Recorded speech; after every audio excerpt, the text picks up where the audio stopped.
Jump down to verse 12. And whoso receiveth this record, and shall not condemn it, because of the imperfections which are in it, the same shall know of greater things than these. Behold, I am Moroni, and were it possible, I would make all things known unto you. This is one of the first times where Moroni is going to introduce this concept of imperfection. He's kind of isolated, and he doesn't have a lot of people to give him more confidence or to pat him on the back or say, well done, Moroni, that's great. He's stuck with himself. And as he looks at his writing ability and he looks at the record, he recognizes some imperfection. And he knows that he's got some struggles, and he's going to point that out on multiple occasions in his writing. And a few weeks down the road, when we get to Ether chapter 12, it's going to come to a big explosion for him, his imperfections in writing. So I wanted to just point that out there where he first mentions it. Keep your eyes open. You're going to see him complain about his lack of writing ability in multiple ways as we move forward. Now, go to verse 14.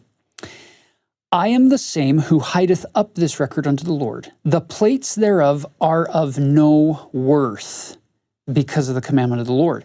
In other words, these are plates, they're golden plates. They wouldn't be made out of pure gold, but they would be golden in appearance, and they would be worth something.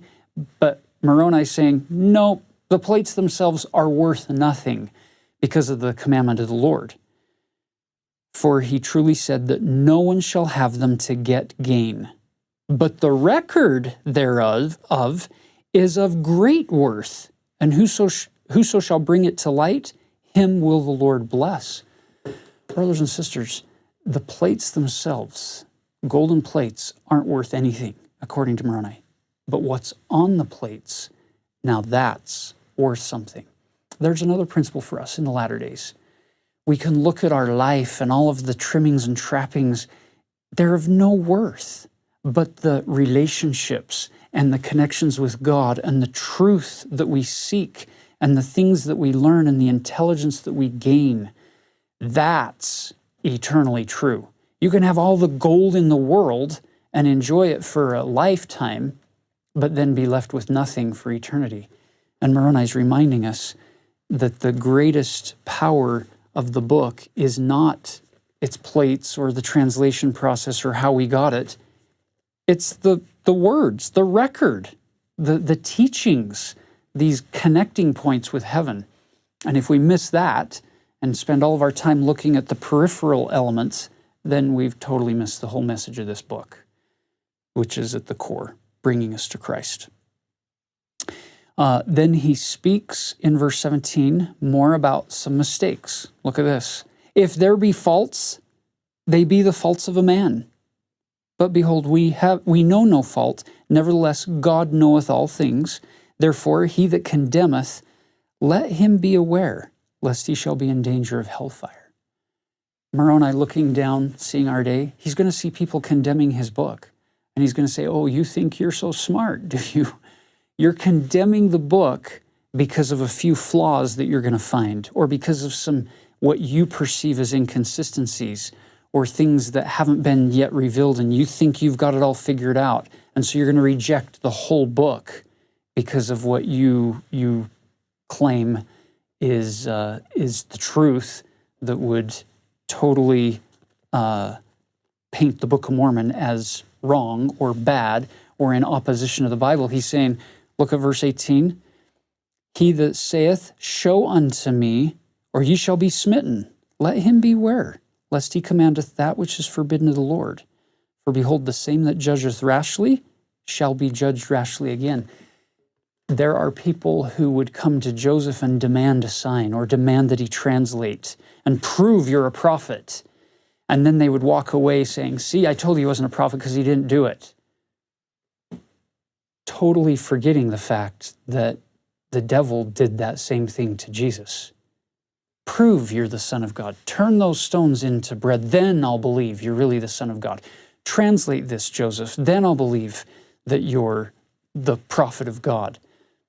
Since when did God give divine power to people on the earth to meet the demands of skeptics or unbelievers who say, show me a sign, then I'll believe. It just doesn't work, and Moroni seems to be taking that on here. Move down to verse 25. Behold, their prayers, speaking of the prophets before and of all these people who've come before, their prayers were also in behalf of him, that the Lord should suffer to bring these things forth. People have said some pretty awful things about Joseph Smith, but many of God's prophets have been praying for him for millennia, this prophet to bring forth the book. Taking Moroni's example, can you look in the Book of Mormon and find some imperfections and some faults and some errors? Surely you can. And he tells us, back on the title page even, he's going to tell you that. If there are imperfections, there are the imperfections of men. Don't condemn the things of God because of the imperfections of men. The same thing that is referring to the Book of Mormon could be used to refer to the prophet who was chosen to bring forth the Book of Mormon.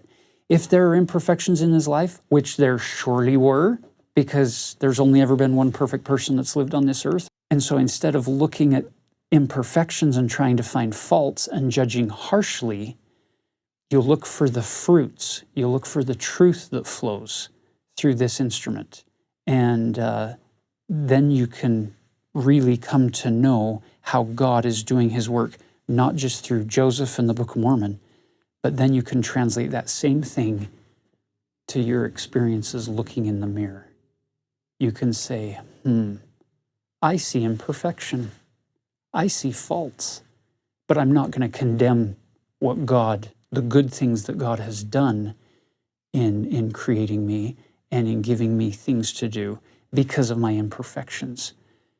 I'm going to move forward in faith to the best of my ability to do what I can in spite of those faults and imperfections. Now look at verse 31. Condemn me not because of mine imperfection. There it is again. Neither my father because of his imperfection, neither them who have written before him, but rather give thanks unto God that he hath made manifest unto you our imperfections, that ye may learn to be more wise than we have been. What a great way to describe that experience in the mirror once again. Don't condemn yourself. Don't condemn these prophets. Don't condemn the church. Don't condemn Joseph Smith or the Book of Mormon because of imperfections. But be thankful that you recognize some things so that we can learn to be more wise. Well, that conversation in the mirror, don't condemn yourself when you've struggled. Simply recognize when you've struggled, repent, learn from it, and move on. Move forward enlightened.